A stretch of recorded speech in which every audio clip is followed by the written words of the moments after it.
कल दिनांक 30/7/2025 को थाना मसौली क्षेत्र के हाईवे पे ही खेत में एक लेडी कांस्टेबल जिसका नाम योगेश पाल था, जो हमारे थाना गया में पोस्टेड थी, उसकी डेड बॉडी मिली थी, जिसको हम लोगों ने पोस्टमार्टम हेतु और बाकी चीज़ों के लिए भेजा था।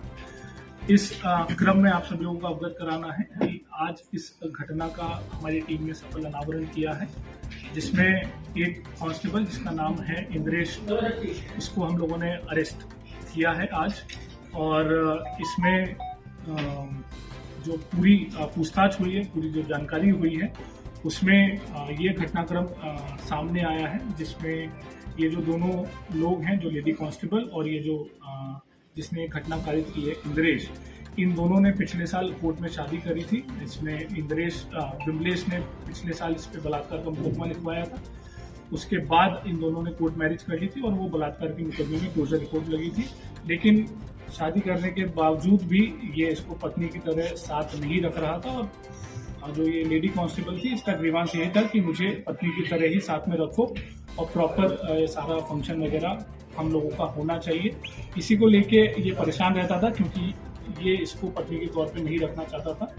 और इसी क्रम में इसने ये प्लानिंग करी कि इसको कैसे मार दिया जाए, क्योंकि ये यहाँ पहले भी पोस्टेड रहा है।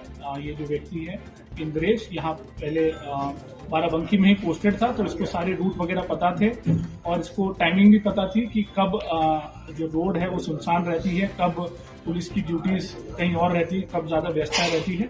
उसी को ध्यान में रखते हुए इसने प्लानिंग करी, जिसमें दिनांक 27/7 को संडे था। उस दिन रामनगर जो लोधेश्वर महादेव मंदिर है, वहां पे भीड़ रहती है और वहां पे इस महिला कांस्टेबल की ड्यूटी भी लगी थी।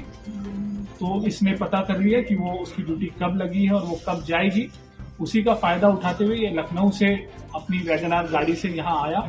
इसने मेन रूट का इस्तेमाल नहीं किया, ताकि उसकी गाड़ी का कहीं पे भी डिटेक्शन ना होने पाए। वो जो ऑफ रूट है वहां से होते हुए ये मेन हाईवे पे पहुंचा।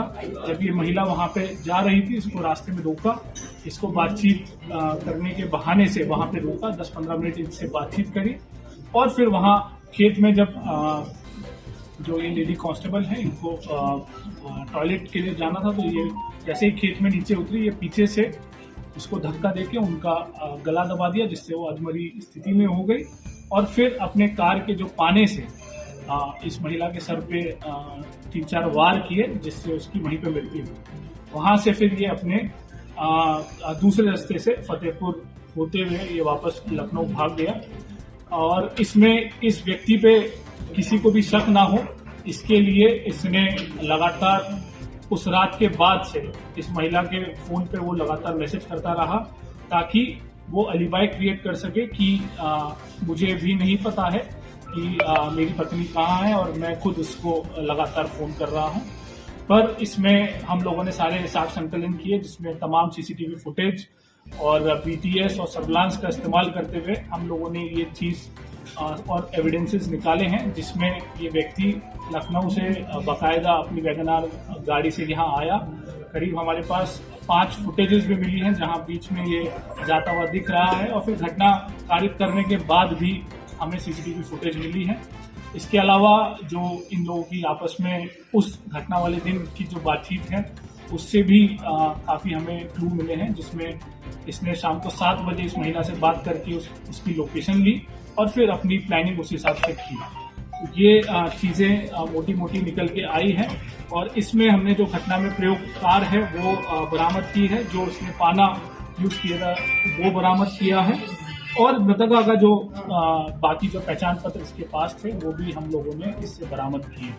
ये जो घटना है, इसमें हमारी सर्विलांस एसओजी और थाने की टीम ने काफी मेहनत करके काफी चीजों पे एक साथ काम करते हुए 24 घंटे के अंदर अंदर ये घटना का सफल अनावरण किया।